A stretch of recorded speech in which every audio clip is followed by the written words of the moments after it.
Long before psychology had a language for the hidden forces that move our lives, fairy tales were already telling those stories. To many people, these tales seem simple, stories about queens, forests, witches, and magical objects. But the Swiss psychologist Carl Jung saw something deeper. He believed that fairy tales were not merely entertainment for children. They were symbolic maps of the human soul. Inside their strange images and dramatic conflicts live patterns that reflect our fears, our desires, and the unseen struggles within the psyche. One of Jung's closest collaborators, the Jungian analyst Marie-Louise von Franz, spent decades studying these stories. She discovered that the characters and symbols in fairy tales often represent psychological forces moving inside us. The king may reflect our inner authority. The witch can embody destructive impulses. The forest becomes the unknown territory of the unconscious, and certain objects, rings, birds, keys, or mirrors, act as symbols of moments when truth breaks through illusion. In this perspective, fairy tales are not childish fantasies. They are ancient psychological dramas, revealing how the human soul confronts power, pride, fear, and transformation. In the story we explore today, one symbol stands at the center of this inner drama, the mirror. But the mirror in fairy tales is not a harmless object of beauty or vanity. It does not flatter. It does not comfort. Instead, it exposes. It reveals the distance between the image we try to maintain and the truth living beneath it. And that raises a disturbing question. Why does every fairy tale queen eventually come to dread her own reflection? We often mistake the magic mirror for a tool of vanity. But psychologically, it acts more like a guillotine, cutting through illusion and exposing what the ego desperately tries to hide. Today, we step beyond the surface of the glass, because sometimes the most dangerous thing a ruler can face is not an enemy outside the kingdom, but the reflection waiting inside the mirror.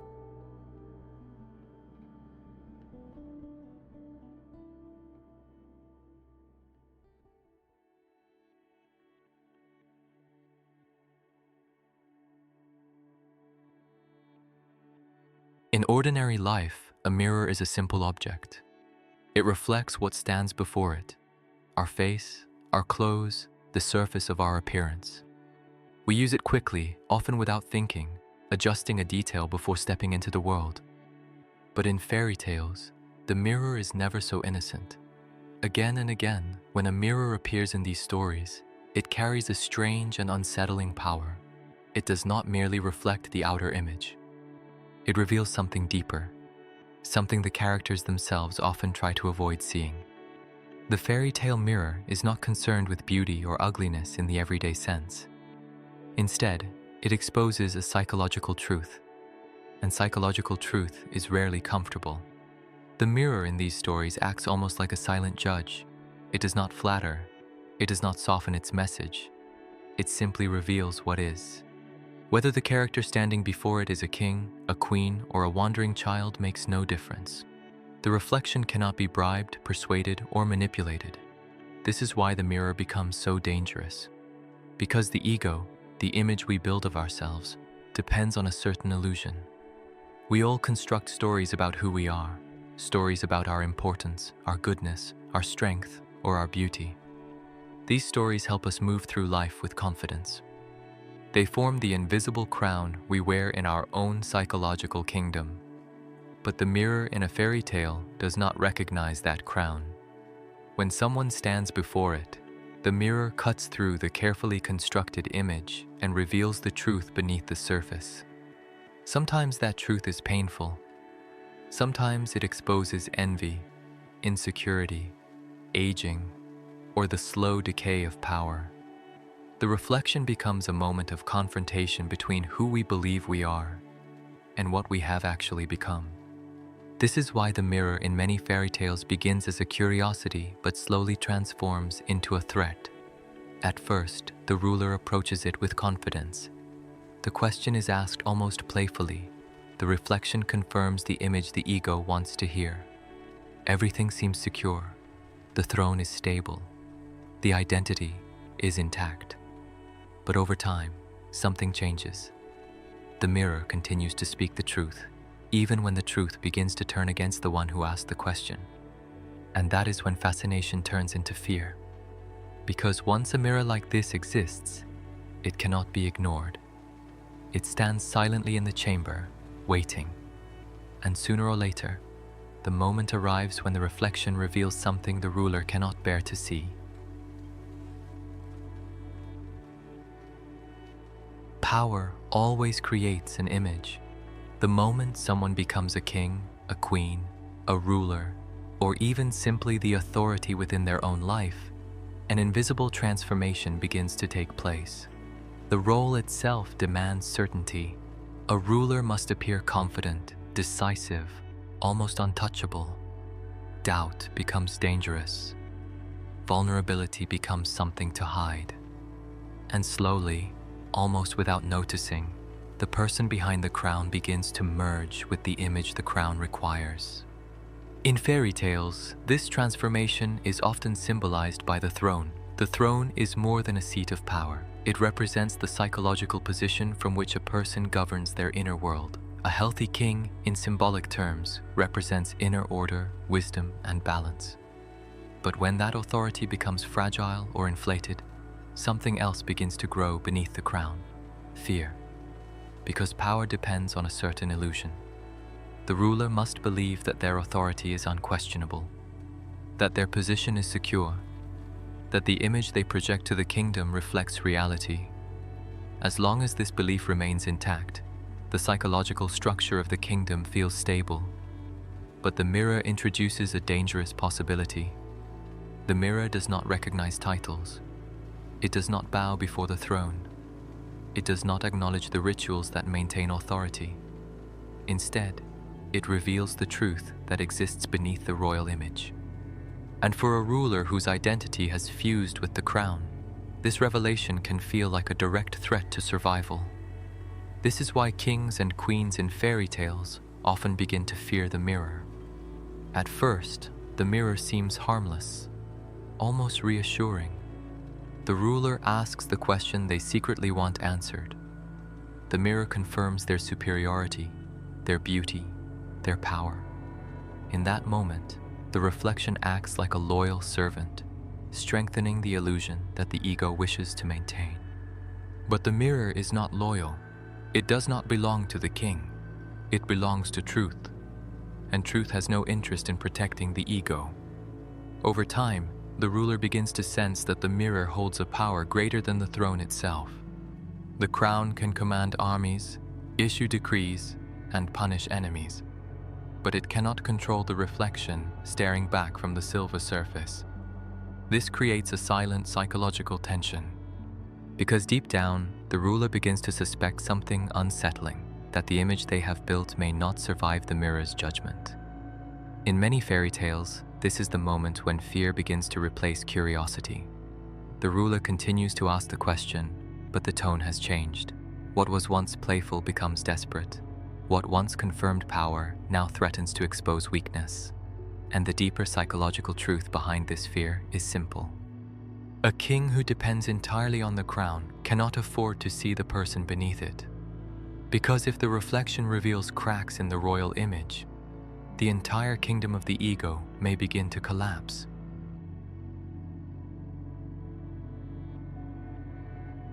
In many ancient traditions, mirrors were not made from glass.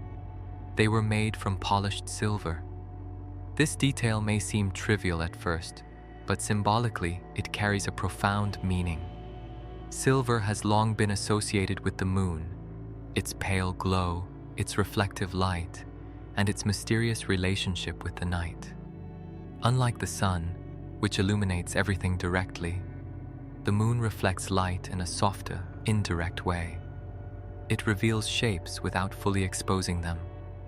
It allows us to see, but never completely. In psychological terms, this is remarkably similar to the nature of the unconscious. The unconscious is not a place of total darkness, but neither is it fully illuminated. It is a realm of half-seen truths, intuitions, dreams, and symbolic images. We do not encounter it through direct logic. Instead, it reveals itself through reflections, through moments when something inside us quietly shows its presence. The mirror in fairy tales functions in a very similar way. It does not shout its message. It does not argue or persuade. It simply reflects, but what it reflects is not limited to the outer face standing before it. The silver surface becomes a symbolic threshold between the conscious identity and the deeper forces living beneath it. This is why the mirror often appears in moments of psychological tension. The character who approaches the mirror usually believes they already know what they will see. Their identity feels stable. Their role feels secure. They expect confirmation of the image they have carefully constructed about themselves. But the mirror belongs to a deeper authority.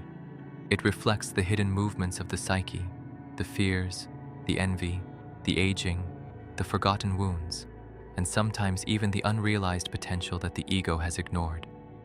In this sense, the mirror becomes a quiet messenger from the unconscious. And like many messages from the unconscious, its truth arrives indirectly. The reflection is simple, the answer is brief, but its implications are enormous. Because once the mirror has revealed something real, the ego cannot easily return to its previous illusion. The image lingers in the mind. It begins to disturb the certainty that once felt unshakable. The silver surface has done its work, not by attacking the ego, but by reflecting a truth the ego was never meant to fully control.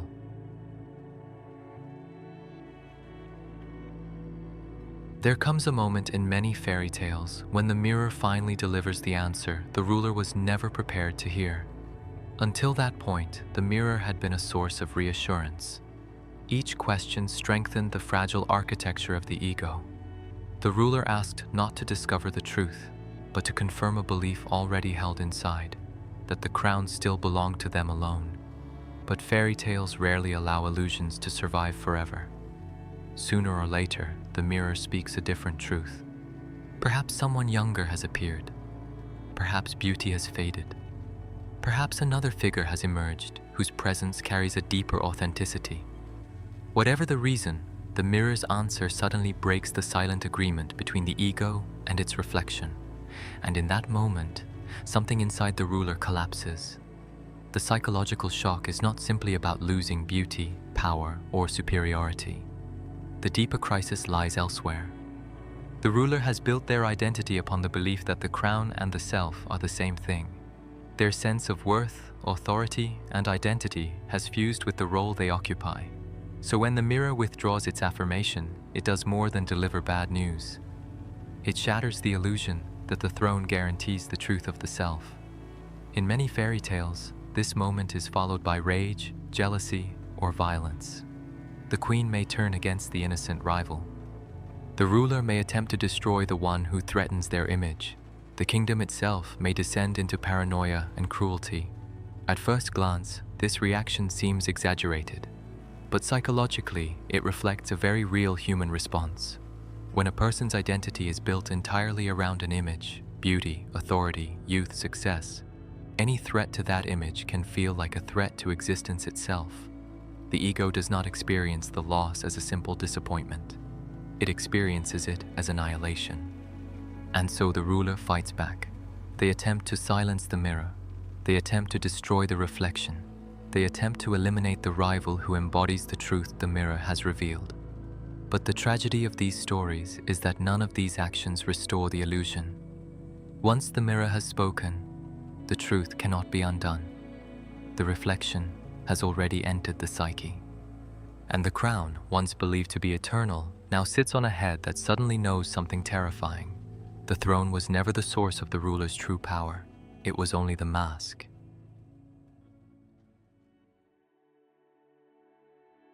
At first glance, the mirror in fairy tales appears to be a cruel object. It humiliates rulers. It exposes insecurity. It reveals truths that shatter carefully built identities.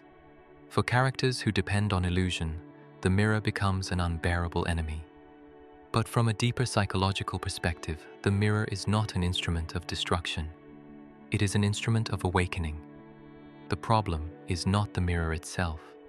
The problem lies in the ego's refusal to accept what the mirror reveals. When a ruler asks the mirror a question, they are unknowingly stepping into a moment of psychological confrontation. the reflection offers something rare and dangerous, an opportunity to see oneself without distortion. And this moment, however painful, is precisely where transformation can begin. In the psychological tradition inspired by Carl Jung, the process of becoming a more whole and authentic person requires a gradual encounter with the hidden parts of the psyche. Much of who we are remains outside the comfortable image we maintain about ourselves. Certain traits are rejected, certain fears are buried, and certain potentials are ignored because they do not fit the identity we prefer to display. Over time, this creates a divide between the outer image and the deeper reality of the soul. The mirror, symbolically, exposes that divide. Instead of confirming the ego's preferred story, it reflects the full complexity of the inner world, the envy we deny, the vulnerability we hide, the aging we resist, and sometimes even the forgotten strength we have failed to recognize. When this reflection appears, two paths become possible. One path is the path we often see in fairy tales: denial, jealousy, and destruction. The ruler attacks the reflection, the rival, or the world around them in a desperate attempt to preserve the illusion of superiority. But there is another path, though it appears less frequently in these stories. A ruler could accept what the mirror reveals. They could recognize that the crown is not the true source of identity. They could acknowledge the shadow hidden beneath the royal image and begin the difficult work of integrating those neglected parts of the self. In that moment, the mirror ceases to be a weapon. It becomes a guide.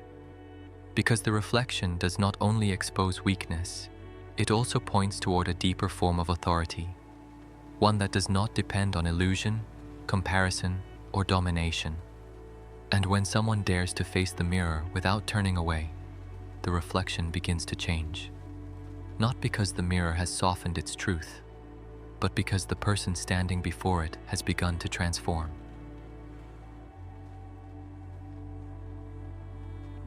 In fairy tales, very few rulers survive the mirror. Most cannot bear what it reveals. When the reflection begins to contradict the image they have built around themselves, fear takes control. Instead of questioning the crown, they defend it. Instead of examining the truth, they attempt to silence it. The mirror becomes an enemy to destroy rather than a message to understand. And yet, the deeper psychological meaning of the mirror is not about humiliation. It is about courage. Because at some point in life, every person encounters a mirror of their own. Not always a literal mirror, of course. More often it appears in the form of an experience, a loss that shakes our confidence, a failure that exposes our limits, a relationship that reveals parts of ourselves we would rather not see. Sometimes it comes through aging, when the identity we built in youth begins to shift. Sometimes it comes through a quiet realization that the life we carefully constructed no longer feels authentic. In those moments, something similar to the fairy tale mirror appears before us. It reflects a truth we did not expect. The role we once identified with, our personal crown, may no longer represent who we truly are. The image we presented to the world may no longer match the deeper movements of the soul. And the distance between these two realities can feel deeply unsettling. Many people respond the same way the rulers in fairy tales do. They fight the reflection, they deny it, they blame others, they double down on the identity that is beginning to crack. In doing so, they try to protect the illusion that has defined their sense of self for so long. But psychological growth demands a different response. It requires the courage to remain in front of the mirror, to look long enough to recognize not only what has faded, but also what has been hidden. Because the mirror does not only expose weakness, it also reveals forgotten aspects of the self, strengths that were ignored, truths that were avoided, and possibilities that never had the chance to emerge. Facing the reflection is never comfortable, but it is often the beginning of a deeper transformation. In the end, the mirror is not asking us to destroy the crown. It is asking a quieter, more difficult question. Who are you when the crown is finally removed?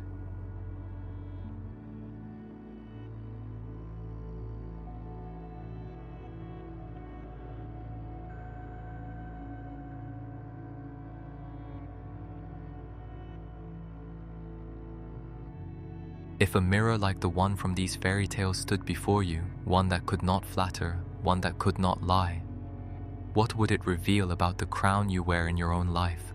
We all build identities that help us navigate the world, roles we play, images we defend, stories we tell ourselves about who we are. But somewhere beneath those roles, there may also be parts of the soul that have been ignored, hidden, or quietly waiting to be acknowledged. The mirror in these stories forces the ruler to confront that difference between image and truth. And perhaps the deeper question of this entire reflection is not about the queen in the tale, but about us. When life places its own mirror before us, through change, loss, or unexpected revelation, do we fight the reflection, or do we have the courage to face it? If this exploration resonated with you, share your thoughts in the comments. What do you think the mirror represents in your own life right now? These reflections often reveal more than we expect, and your perspective may open new insights for others who are walking a similar path. And if you enjoy exploring the hidden psychological meanings inside fairy tales and archetypal stories, consider subscribing to the channel. Here we dive deeper into the symbolic wisdom that thinkers like Carl Jung and Marie-Louise von Franz uncovered, revealing how ancient stories continue to illuminate the inner life of the modern soul. Thank you for being here and for taking part in this journey into the unconscious. Until the next video.